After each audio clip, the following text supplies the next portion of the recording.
President-elect Trump is lashing out at the United Nations 4 days after the Security Council voted to condemn Israeli settlements in the West Bank and East Jerusalem. Former UN Ambassador John Bolton is among our guests tonight. He calls it President Obama's parting betrayal of Israel. Also, a historic visit. Japanese Prime Minister Shinzo Abe visiting the Pearl Harbor Memorial with President Obama to pray but not apologize. We'll have the latest. And who are these people? Shopping malls nationwide in chaos as brawls break out among shoppers. We'll have a full report. And good evening, everybody. I'm Tom Sullivan in for Lou Dobbs, and we begin with a historic meeting at Pearl Harbor. Prime Minister Shinzo Abe is not the first Japanese leader to visit Pearl Harbor since the 1941 bombing, but Abe is doing something unprecedented, and that is publicly acknowledging Japan's past aggression. Fox News correspondent Kevin Corke is traveling with the president in Hawaii, and he has this report. It was a day for reflection and reconciliation, but not for an apology. As the Prime Minister of Japan, I offer my sincere and everlasting condolences to the souls of those who lost their lives here. Japanese Prime Minister Shinzo Abe today acknowledged Japan's role in the deadly attacks on Pearl Harbor 75 years ago this month at the memorial site of the USS Arizona, but he stopped short of apologizing. Instead, Abe struck a tone similar to that of President Obama, who spoke at Hiroshima earlier this year. And while the sounds of battle have long since faded, some vestiges of the war do remain. Most notably, the security relationship that effectively calls on the United States to assume the role of protector of the Japanese empire, a role that comes at a very heavy cost to the American taxpayer, both in terms of manpower and money, something that then candidate Donald Trump called unsustainable. I want Japan and Germany and Saudi Arabia and South Korea and many of the NATO nations. They owe us tremendous. We're taking care of all these people. And what I want them to do is pay up. Analysts believe Trump's comments have created a level of uncertainty among leaders in Tokyo, who, like Abe, have long dealt with the complicated internal politics of America's military presence in Okinawa. But while Trump's suggestion that Japan assume more of the burden for its defense would be a departure from existing U.S. policy, experts doubt the rhetoric will alter reality. They have common interests, they have common values, and they are threatened by a country that has challenged both Tokyo and Washington, and that, of course, is China. And I think that will be an important element of the glue that keeps these two nations marching forward together. Still, it was Abe who was the first world leader to greet Mr. Trump after his victory in November, a sign that even if the dynamics change, the relationship, one of America's most important, will endure.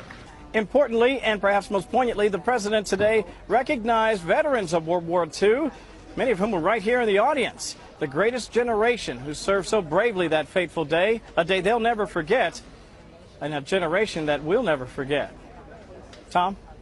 I'll never forget. Thank you, Kevin Corke. Meantime, growing fallout tonight over a United Nations resolution declaring Israeli settlements illegal. Secretary of State John Kerry is set to address the Middle East peace process tomorrow. His speech comes as Israel accuses the Obama administration of orchestrating the vote. We have rather ironclad information from sources in both the Arab world and internationally that this was a deliberate push by the United States, and in fact they helped create the resolution in the first place.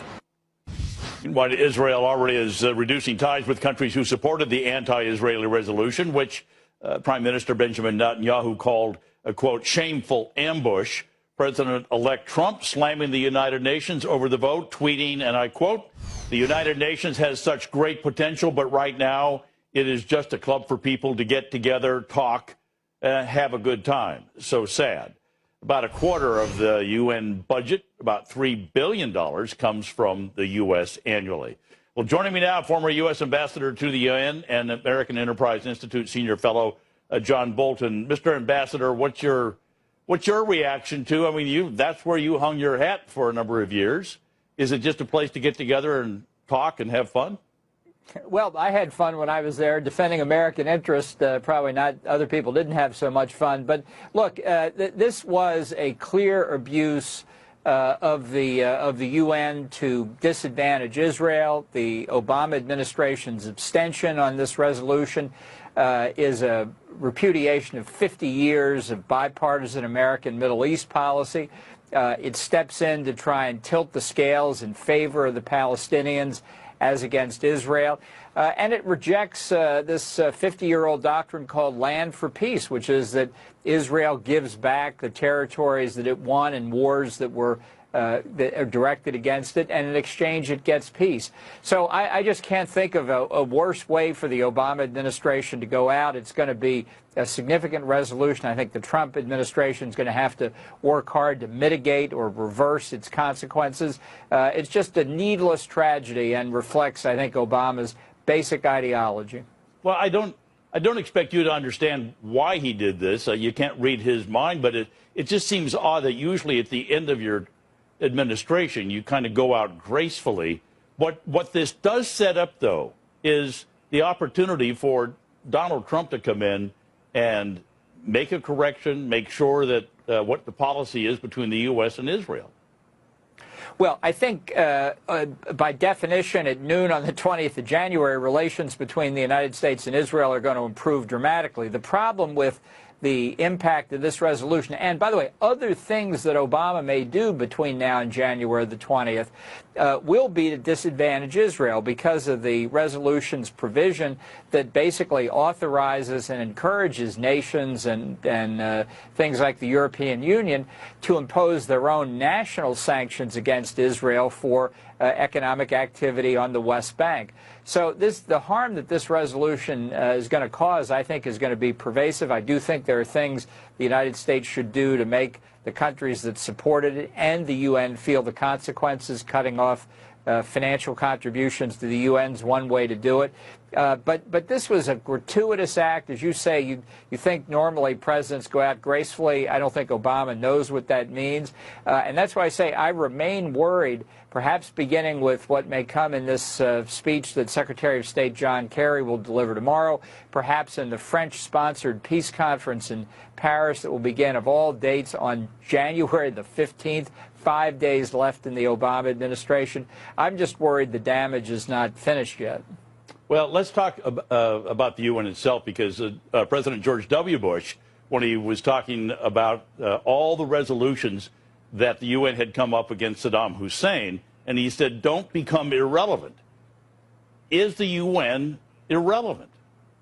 Well, I think it's gridlocked in its main political entities like the Security Council, and that's why I think this vote, remember, 14-0 with only the U.S. abstaining.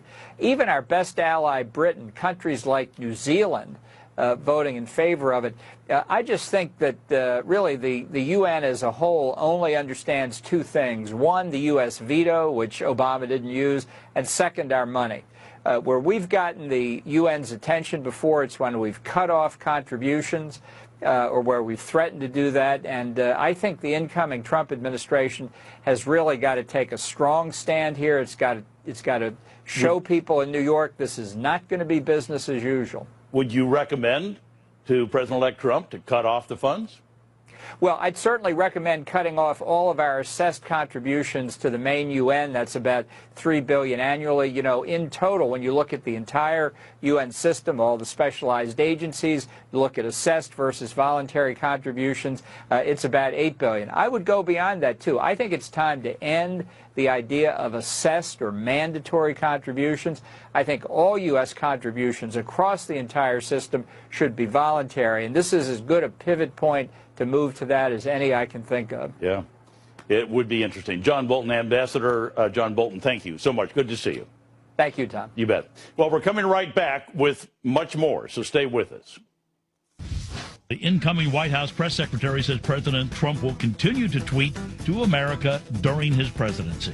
He has this direct pipeline to the American people where he can talk back and forth to almost 17 million people on Twitter. Doug Schoen and Lee Carter join us here next. And our lame duck president isn't leaving quietly. He claims he would have won a third term despite all of his failed policies and broken promises. We'll take that up, plus much more, straight ahead. Stay with us. Now, President Obama is claiming he could have won a third term if he had been allowed to run. Well, during an interview with former senior advisor David Axelrod, Mr. Obama argued that Americans still subscribe to his vision of progressive change. I am confident in this vision because I'm confident that if I had run again and articulated it, I think I could have mobilized a majority of the American people to rally behind it. Well, isn't that interesting? He always talks about if he could just articulate it. Well, President-elect Trump says otherwise. Mr. Trump tweeting President Obama campaigned hard and personally in the very important swing states and lost. The voters wanted to make America great again. And an earlier tweet also hit the president, Trump writing, quote, President Obama said that he thinks he would have won against me. He should say that, but I say, no way. Jobs leaving, ISIS, O'Care, etc. Well, joining me now, former Clinton pollster Doug Schoen and president of Melansky and Partners, Lee Carter.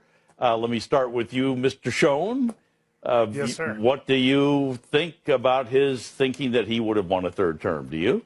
Well, I mean, look, we'll never know, but I think the election results were a repudiation of his policies to a large extent.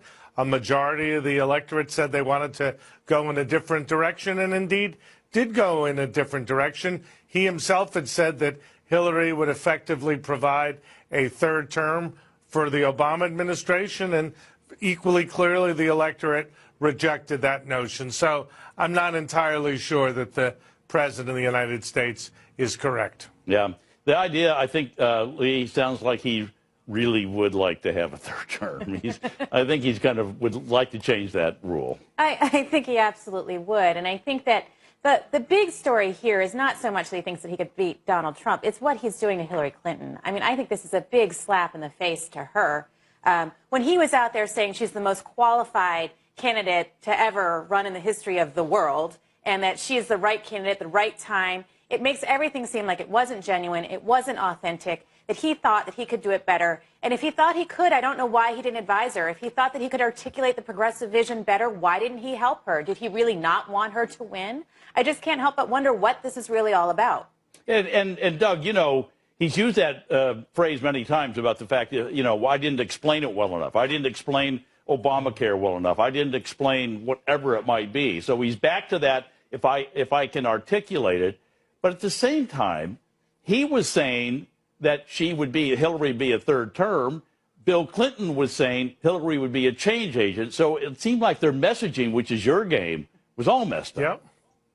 Well, I think you're right, Tom. I mean, I still don't know what Hillary's core message was other than stronger together. Donald Trump had clear messages. He had clear policies. And the Clinton campaign, as you yourself point out, in one level it was going to do the same thing as Obama, and another level going to be doing different things. And other than, you know, progressive policies generally, I did not have a sense as to what would be her priorities. And the result was, while winning a popular vote victory, the Secretary of State lost a convincing electoral college mandate for Donald Trump. This, the whole thing about this campaign and looking back at it and kind of analyzing it, on one part, you look and you go, he's still popular. The Fox News poll still shows a better than 50% number in just about every category, which is pretty high for an outgoing president. But Dems have lost 1,042 state and federal Democratic posts during his tenure. So did he become popular but ruin the Democratic Party, Lee? Well, I think what's really interesting is if you ask most people if they feel they're better off today than they were at the beginning of the Obama presidency, most people say no. You can see certain areas, like you see the Silicon Valley and places in California. You see urban centers like City where there is growth.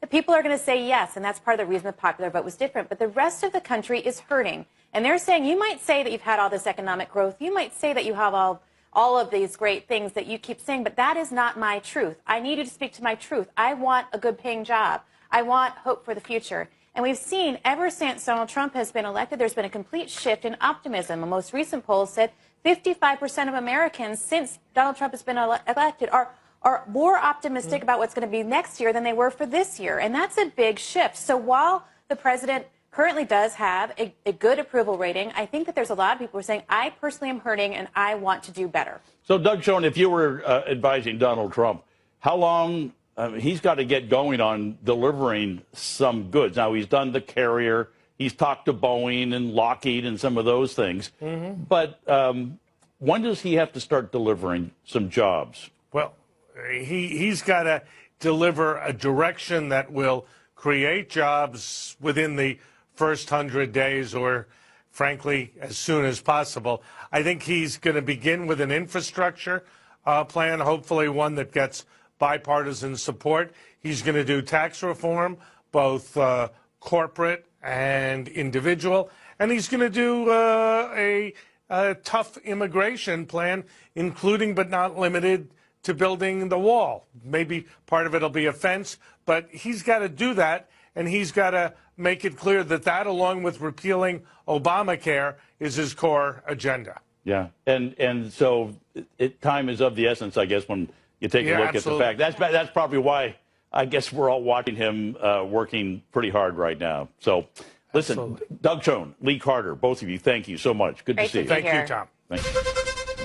Well, malls across the country are increasing security after violence erupted at shopping centers in at least 12 states over the weekend. The disturbances included gunfire, massive brawls, and food court fights. And police say it may not have been spontaneous. Fox News correspondent Rob Schmidt has our report. It was mayhem the day after Christmas as fists flew at a mall in Fort Worth, Texas. The teenage brawl captured on cell phone video. Local police arrived after calls of gunfire, finding a number of fights instead. Officers seen here trying to jump in and stop this melee before anyone was seriously hurt. Malls all over the country looked like this yesterday, though there appears to be no connection. This video, recorded near Cleveland, Ohio, shows more of the same. Teens all meeting at their local mall and a fight erupting. Pushing, shoving, punching, and running, sending shoppers fleeing for the exits. I seen the girl get trumbled over. Like it was scary. It was really scary for real. At this mall in Elizabeth, New Jersey, a chair crashing down on the floor sounded enough like gunfire to cause a panic. The small fight erupted, at which time someone slammed the chair down, causing a loud noise. Another patron yelled, "Shots fired," or "gun." At that time, pandemonium happened. Around 8 people were hurt there. People screaming "shots fired" at a mall on New York's Long Island caused panic as well. The Fox Valley Mall in Aurora, Illinois was evacuated after fights broke out in a crowd of about 1,000 people. A police sergeant was punched in the face. 8 juveniles have been charged. At least 2 of these fights may have been coordinated online, including this one in Aurora, Colorado, which happened at the Town Center Mall after around 500 teens met at the food court. Trying to take control, one police officer said he was surrounded by an unruly crowd, and that's when the decision was made to shut down and evacuate the mall. There were 5 arrests. No customers or officers were hurt. After receiving reports of possible flash mobs, police responded to 2 different malls in Memphis, Tennessee. Many shopping centers were packed yesterday as many other stores were closed for the official weekday observance of Christmas. Tom? All right. Rob Schmidt, thank you very much. Meantime, violence raging in Chicago over the weekend. The Chicago Tribune reporting 61 people were shot in the city beginning Friday afternoon. 12 others died from their wounds, bringing the total of murders up to 770 in Chicago. 56% increase from the 492 homicides last year. Chicago already has some of the strictest gun laws in the country. The city's police superintendent calling for even more restrictions. While this is the sickening reality, it shows yet again that our penalties for carrying and using guns here in Chicago are just not an effective deterrent against repeat gun offenders. While we have promising leads, this unacceptable level of violence demonstrates the clear and present need for policymakers to convene in January and give Chicago the gun sentencing tools against repeat gun offenders so that we can begin to change this narrative. Well, police are blaming most of the violence on gang conflicts, but whatever they're doing, it's getting worse. We're coming right back with much more. Stay with us. The president-elect slams the biased media for its failure to report on his charity's generous work. The Donald J. Trump Foundation raised millions, so why can't the media call it straight? Randy Evans and Rachel Campos-Duffy join me next. And this skier about to go for a ride in a winter wonderland, but with a dark twist. We'll show you the video of his incredible, daring ride next. Stay with us. We're coming right back. Well, President-elect Donald Trump defending his foundation on Twitter last night and blasting the media, tweeting, quote, I gave millions of dollars to the DJT Foundation, raised or received millions more, all of which is given to charity, and media won't report it. Then he added the DJT Foundation, unlike most foundations, never paid fees, rent, salaries, or any expenses. 100% of the money goes to wonderful charities. Mr. Trump announced over the weekend that he will shut down the Trump Foundation to dispel concerns about conflicts of interest. But today, New York's leftist, and I mean really leftist, Attorney General Eric Schneiderman said the charitable foundation cannot legally dissolve until his investigation of whether Trump personally benefited from the foundation is complete. Well, joining me now, former senior advisor to the Newt Gingrich campaign, Randy Evans, and Fox News contributor Rachel Campos-Duffy. Rachel, let's start with you. Eric Schneiderman says, no, you can't shut it down. This is obviously a line of attack for Schneiderman, who is a hyper-partisan Democrat. Sure, it smells of partisanship, but if there is criminal activity, it needs to be investigated, and so it should remain open until they close that investigation. That said, listen, Donald Trump is right to close this down. He needs to concentrate on the presidency. Right at this point in our nation's history, the best charity that Donald Trump can do is to bring back jobs and to get this economy started. So I hope it does get resolved and that they can close it down so he can concentrate on what the American people have hired him to do. Yeah, but Randy, I got a sneaking feeling that Schneiderman's not going to let this thing go for as long as he can keep some sort of punching bag going. It gives him something to do, keeps his name in the press. And Schneiderman, oh my gosh, he sends out emails every day to the media about how wonderful he is. I'm not exaggerating. Well, I mean, this is the kind of political gamemanship that Donald Trump ran against. It's not surprising that the first thing he encounters is more political gamemanship. This is that old thing of heads I win, tails you lose. In other words, if Trump keeps it open, oh, he's now got conflicts of interest. If he tries to close it, he's trying to cut off an investigation. It was a no-win proposition. This is just political gamesmanship, but we've got to put an end to that kind of gamesmanship if we really want to start to solve problems. Well, I personally don't think this thing's going to end for a while. I think he's going to keep it going. I guess all Donald Trump, though, I mean, go back to this, Rachel, all he has to do is really just say, out of business, not accepting any more donations, not giving any more donations. Let the accountants and lawyers just kind of work out the paperwork. It seems more technical than anything else at this point. Sure, and listen, Donald Trump has dealt with many lawsuits. He knows how to handle this kind of stuff, and I tell you, he's smart to try and shut it down because he has a big job in front of him. This guy looks like, again, it looks like partisanship, and I think it will get exposed as being that the more he sort of pounds it out, especially as you mentioned, as long as no money is coming in and they're not doing anything, it looks like he's just investigating an empty shell. Yeah. Schneiderman's just trying to get his name out there, which he's doing a good job of. I think he wants to run for governor someday or something. He's got a political future. Let's go on to the visit at Pearl Harbor today between President Obama and the Prime Minister of Japan. Randy, what was your take on that? Well, I mean, I thought it was an important step. I mean, I thought it was great to anytime we're honoring troops who've served our country and died. And I thought it was great for the Japanese Prime Minister to come over to reassure and to establish a kind of close ties. But the thing that worried me the most was, it wasn't what President Obama and the Prime Minister of Japan was doing. It's what President Obama's been saying, which is literally he's showing what happens whenever you're on the losing side. It's one thing to judge somebody when you're winning. It's a much different thing to look at what happens whenever you lose. And he's really been a sore loser in this last 2 or 3 weeks. And Rachel, I've got to admit, I don't know why, because everybody is praising the fact that the Prime Minister of Japan was there. It just, just bothers me. I don't know why. Does it you?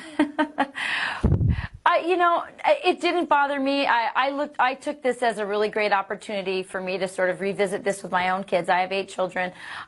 Many of our veterans from that war are dead, are dying. This is sort of a really interesting moment in history for us to be able to revisit that with our children, teach them those lessons from that important war. And again, I didn't take anything from that. All right. I think I'm the only one kind of walking around grumpy about it. Randy, let me ask you real quick before we run out of time, though. Third term for President Obama, would he have been able to do it? Well, I don't know. Could the Kansas City Royals have stopped the Chicago Cubs this year? They'd had another chance? No. It just shows how out of touch he is with the political realities of the day. He doesn't understand that his policies have been overwhelmingly repudiated by the American people. And until he accepts that, he's going to be kind of delusional, thinking, oh, I could have won if I just, it's all about me. If I could have been on the ballot, we would have won a third term. Just not true. Not where the American people are today. If he only could have articulated it better. That was his reason for it. Randy Evans, Rachel Campos Duffy, I hope we articulated this well. Thank you both very much. Thank you. Thank you. Well, be sure to vote in tonight's poll. Should the U.S.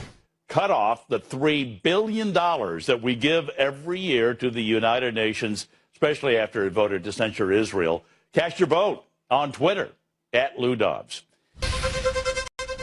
Well, as we reported earlier, President Obama believes the American people would have rallied behind his message if he had been able to seek a third term against Donald Trump.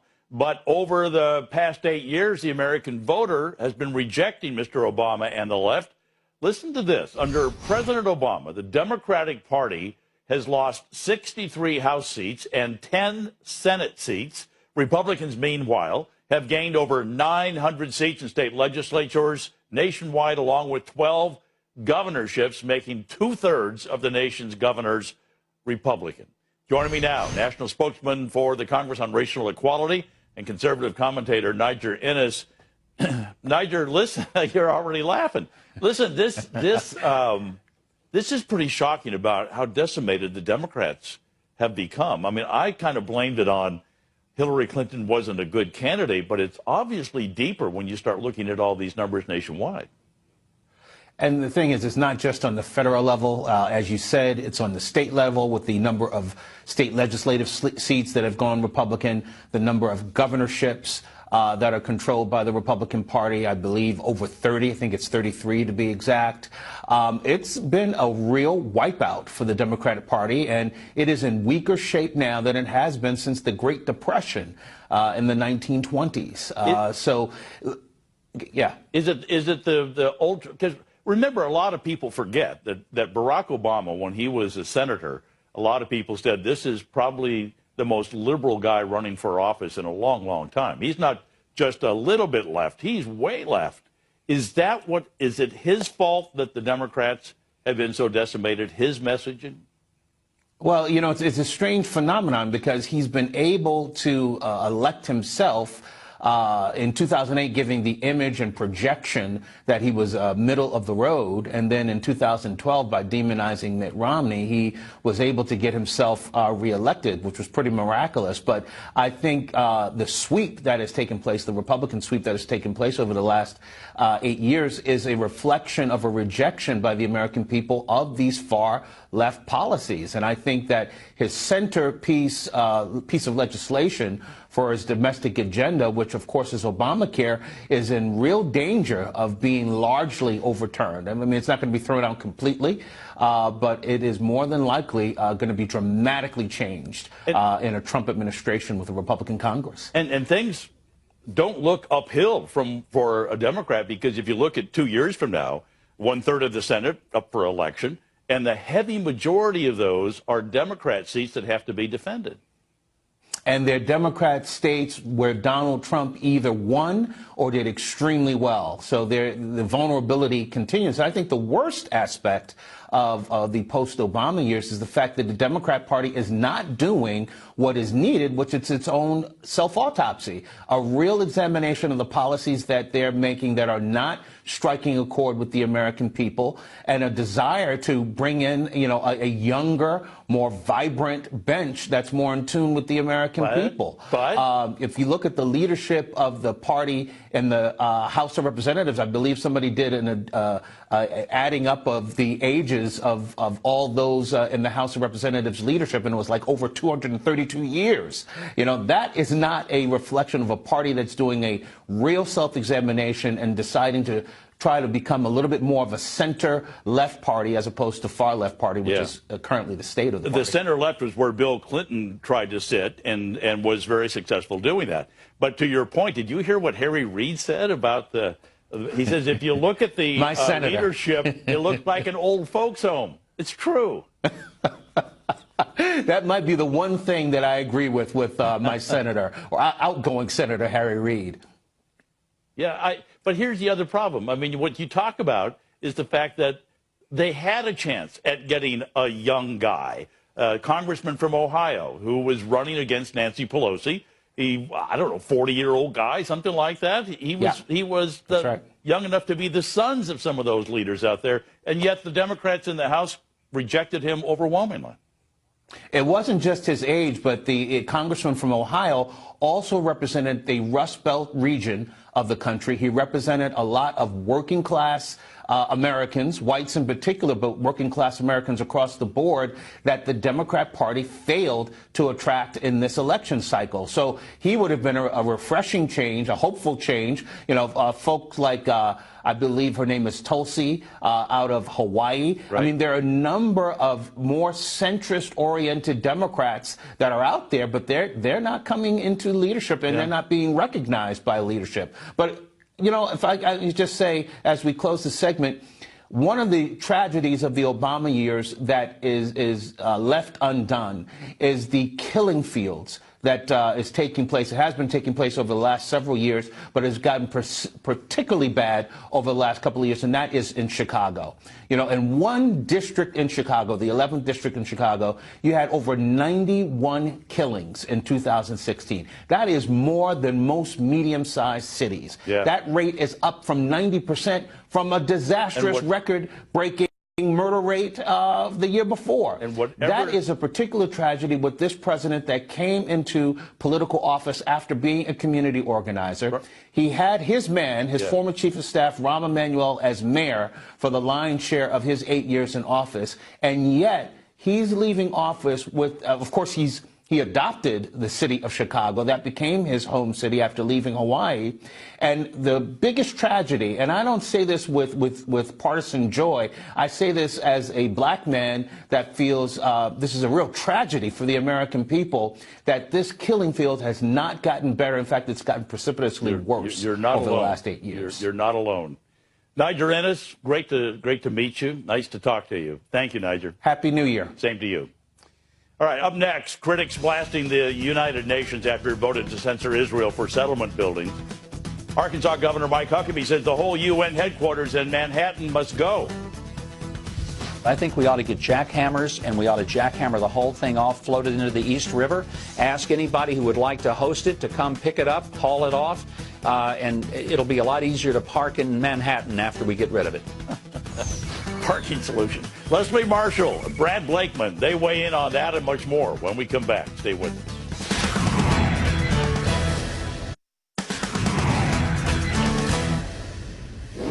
Well, in our online poll last week, we asked you, has President Obama embarrassed himself and the left by abstaining from the UN vote condemning Israel? 91% of you said yes, he has. Well, joining me now, radio talk show host, Fox News contributor Leslie Marshall. Hello, Leslie. And former member of President George W. Bush's senior staff, Brad Blakeman. Hello, Brad. So, hey, how are you? What do you make of this abstaining thing? Why, if the president, and by the way, Israel says that they're going to show Trump proof that President Obama was behind this whole resolution business, why didn't they just vote for it instead of abstaining, Leslie? Well, honestly, I don't think this is a big surprise at all. I think that not only this administration, but other administrations in the past, and largely Democratic administrations, have been pushing for a two-state solution, which the United States, obviously by this vote, is not alone in the world with the idea that you have got to stop the settlements, which is a violation of the Fourth Geneva Convention, international law. And in addition to that, look, I've lived in Israel. In 1996, when I lived there, it was problematic then. It is more so now. I understand people needing more places to live. I live in Los Angeles as far as space, but this is very problematic. It affects the economy. It certainly puts individuals at risk, and it does not get us any closer to peace, which most people believe a two-state solution is inevitable to be a part of. Yeah, but Brad, the Obama administration in the past has tried to act like they're a friend of Israel, and the key that Israel always points out is that the way to a two-party state is to have negotiations.